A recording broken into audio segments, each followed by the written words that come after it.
red letters filled the top of the news page on the monitor screen. Serial killer victim identified. Each time Sara Mason went online to read and learn about the Sacramento River Delta, the hometown area she never had a chance to know, her homepage featured headlines about the elusive psychopath. She read the internet posts with concern and remembered the fear caused by the Zodiac killer of the 1960s and 1970s. Like with the Zodiac, authorities had no direct clues as to who the killer might be. Reading the updates always set her nerves on edge. Just after moving into her home, she thought she had heard someone walking around her property late at night, but could never find a trace of anyone being there. Was she imagining things? The news went on to disclose. The graves of 2 unidentified skeletons did not contain an ID or personal belongings, as was the case with previous burial sites found. Cat bones buried in the graves were the tie-in with previous victims, all found with bones of a small animal. "A cat," Sara said out loud. Then an intrusive old image came to mind. A pink dress and a small furry bunny. Cold case detectives identified one of the 2 sets of remains as that of Paula Rowe, a convenience store night clerk from Sacramento. She had been missing 12 years. Previous reports indicated the victims were placed in the ground with the belongings they had at the time. The killer dug the graves in remote areas near rivers and streams where the ground was soft and damp, promoting decay. A police profiler indicated the perpetrator presumably lived within the crescent-shaped area where the graves were placed.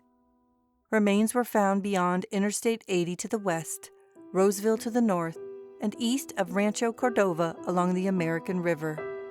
Within the crescent extends the entire Sacramento metropolitan area and suburb towns. Most of the victims had been missing for years, some for decades.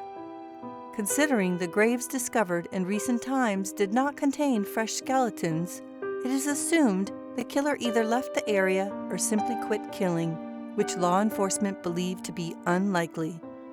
Now and then, a new name is added to the growing list of missing people, the killer still unknown. One last item in the internet article disclosed: since victims are both male and female and of differing races, it is difficult to determine a possible motive, except that authorities have an elusive madman on their hands. If she was not careful, Sara's imagination could get out of hand. The break-ins were increasing in the barrio where she lived in Puerto Rico for the last 3 decades.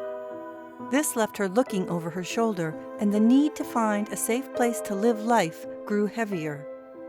Some communities on the island were simply too dangerous, and her neighborhood had become one of them. She needed a place where she felt secure, but never guessed she would find herself clear across the country. Once deciding to return to live in her hometown area, her first major decision was to look for a house along the river, but not confined to Rio Vista in Solana County, where she attended high school. Many people moved into the Delta and built multi-million-dollar mansions along the river. That was not for her. She slipped into town before Christmas a few months earlier and bought an older house, a present to herself. Wanting to own a Victorian mansion was a lifelong dream that never faded.